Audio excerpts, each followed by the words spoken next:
मुख्यमंत्री माझी लाडकी बहीण योजनेसाठी खूप मोठी खुशखबर आलेली आहे। त्या बहिणींसाठी ज्यांची की केवायसी झालीच नाही आहे, ज्यांची केवायसी राहून गेलेली आहे, ज्या केवायसी करूच शकल्या नाही, अशा सर्व बहिणींसाठी आता खूप मोठी खुशखबर आलेली आहे। आता मी ह्या एक गोष्ट लक्षात घ्या की सर्वच बहिणी ज्या केवायसीसाठी राहून गेलेल्या, कुठल्या ज्यांची केवायसी ऑक्टोबर नोव्हेंबरपासून सुद्धा झालेली नाही आहे, नोव्हेंबर डिसेंबरमध्ये सुद्धा त्यांची जी केवायसी झाली नाही आहे, त्यांच्यासाठी सुद्धा सांगत आहे। ज्यांची केवायसी ज्यांनी केलीच नाही आहे, ज्या बहिणींनी लाडकी बहीण योजनेमध्ये सुरुवातपासून केवायसी केलीच नाही आहे, त्या सर्व बहिणींसाठी सुद्धा खूप मोठी खुशखबर। त्यांना आता नवीन पोर्टल उपलब्ध करून देण्यात येणार आहे। त्यांच्यासाठीची जी काही केवायसी प्रक्रिया आहे, त्यासाठीचं जे काही नवीन ऑप्शन आहे ते आता सरकार लवकर उपलब्ध करून देणार आहे आणि त्याबद्दलची जी काही अधिकृत घोषणा आहे ती आता सरकार शनिवारपर्यंत करणार आहे।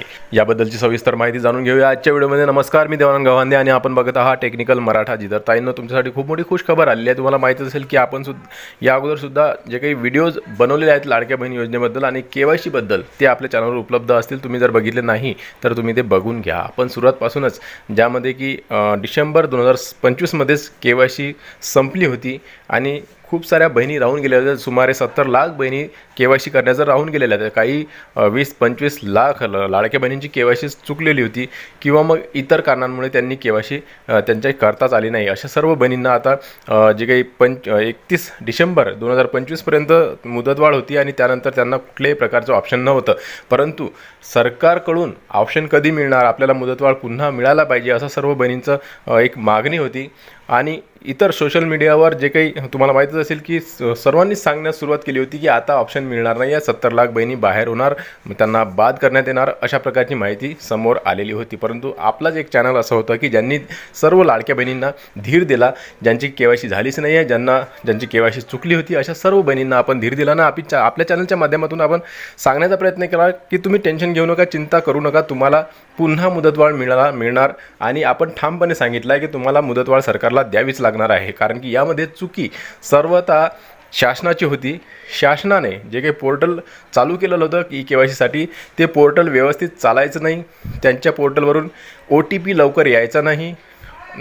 8 ते 9 मिनिटांनंतर OTP यायचा आणि नंतर मग तो OTP आपण त्यामध्ये फीड केला तर तो आपल्याला एरर दाखवायचा, म्हणजेच की आपली केवायसी पूर्ण त्या ठिकाणी होत नव्हती। त्याचबरोबर जे काही शासनानं प्रश्न विचारले होते ते घुमून फिरून विचारण्यात आले होते आणि म्हणून सर्व ज्या काही लाडक्या बहिणी आहेत त्यांना हे प्रश्न समजतच आले नाही आणि म्हणून त्यांची केवायसी चुकली।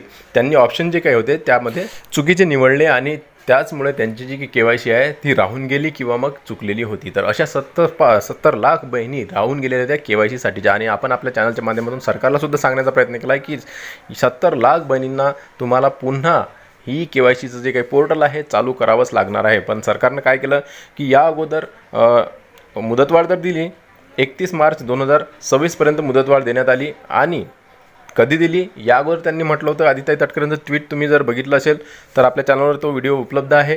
आदिताई यांनी सांगितलं होतं की अंगणवाडी सेविकाताई यांच्याकडून जी काही केवायसीची प्रक्रिया आहे ही पूर्ण होणार आहे, परंतु अंगणवाडी सेविकाताई यांनी नकार दिल्यामुळे त्यांना पुन्हा शासकीय जे काही पोर्टल आहे लाडक्या बहिणींचं हे ओपन करावं लागलं आणि त्यानंतर या पोर्टलवर केवायसीची सुरुवात झाली। परंतु आता केवायसीसाठी अधुरीच केवायसीची प्रक्रिया चालू करण्यात आली पुन्हा। तुम्हाला माहीत असेल की फक्त ज्यांची चूक झालेली आहे, चुकीची दुरुस्ती करण्यासाठी आता सध्या पोर्टल सुरू आहे। पुन्हा मुदतवाढ मिळाली आहे, 30 एप्रिलपर्यंत ही मुदतवाढ आहे। ज्यांची केवायसी चुकलेली आहे त्या सर्व बहिणींना आता 30 एप्रिलपर्यंत आपली केवायसी करता येणार आहे, चुकीची दुरुस्ती करता येणार आहे।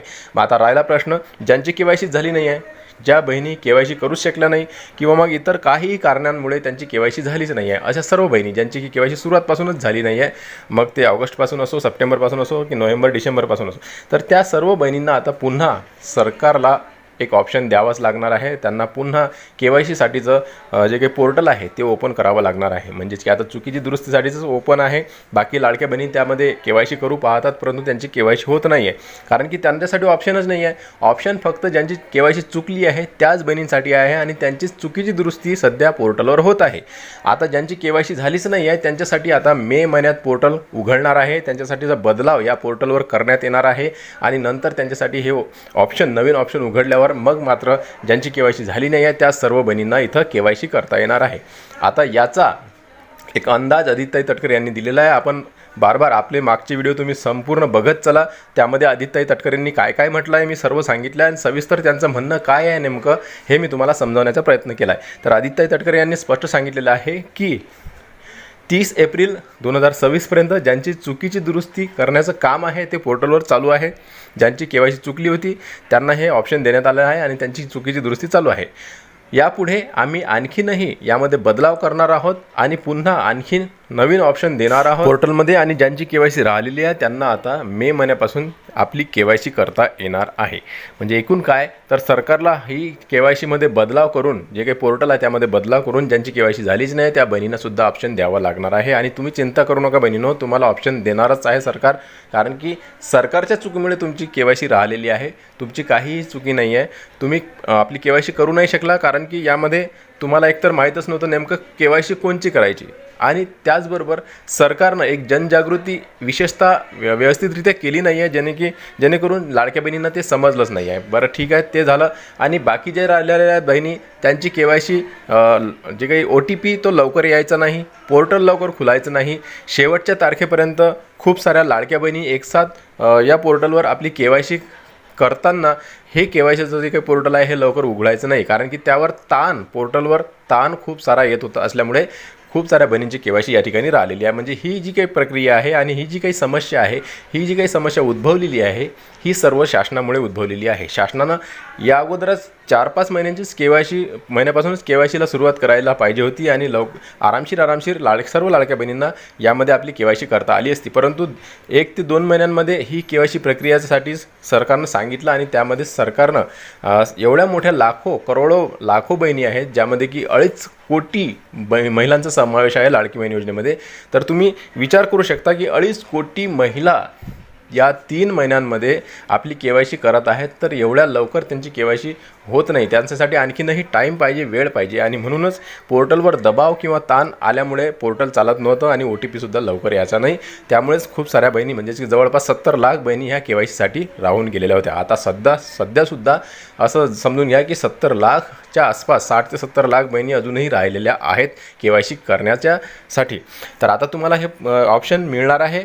याबद्दलची माहिती आणि जे काही ट्विट आहे किंवा मग जे काही शासनाचा जे काही GR आहे हे सर्वचं सर्व आता लवकरच तुम्हाला मिळणार आहे. म्हणजेच की शासनाकडून एक अधिकृत माहिती तुम्हाला मिळणार आहे, अधिकृत घोषणा याबद्दलची होणार आहे लवकरच की ज्यांची KYC झालीच नाही आहे त्या बहिणींसाठी आता नवीन पोर्टल आम्ही उघडणार आहोत. अशा प्रकारची घोषणा आता सरकार लवकरच करणार आहे, कारण की आता जवळच तारीख आलेली आहे. 30 एप्रिल तारीख जवळ आलेली आहे.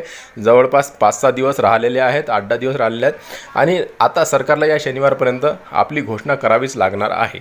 आणि ही घोषणा झाल्यानंतर लगेचच 1 मेपासून सर्व लाडक्या बहिणी ज्या बहिणी KYC करण्याचं राहून गेलेल्या आहेत त्या सर्व बहिणींना आता आपली KYC करता येणार आहे. तर ताईंनो, ही जी काही अधिकारिक जे काही घोषणा होणार आहे ती लवकरच आपल्या चॅनलवर तुम्हाला आपल्या व्हिडिओच्या माध्यमातून आम्ही सांगणार आहोत. तर त्यासाठी चॅनलला नक्की सबस्क्राईब करून ठेवा, म्हणजे जेणेकरून आपला जो काही व्हिडिओ आहे आणि तुम्हाला लवकरात लवकर पडावं की आपली KYCची प्रक्रिया चालू झाली की नाही किंवा आणखीन काही काळ लागणार आहे, टाईम लागणार आहे, हे सर्व आपल्याला आपल्या व्हिडिओच्या माध्यमातून आपल्या चॅनलच्या माध्यमातून तुम्हाला माहीत पडणार आहे. तर व्हिडिओ आवडल्यास लाईक करा. व्हिडिओ पुन्हा नवीन एका व्हिडिओमध्ये. तोपर्यंत जय महाराष्ट्र.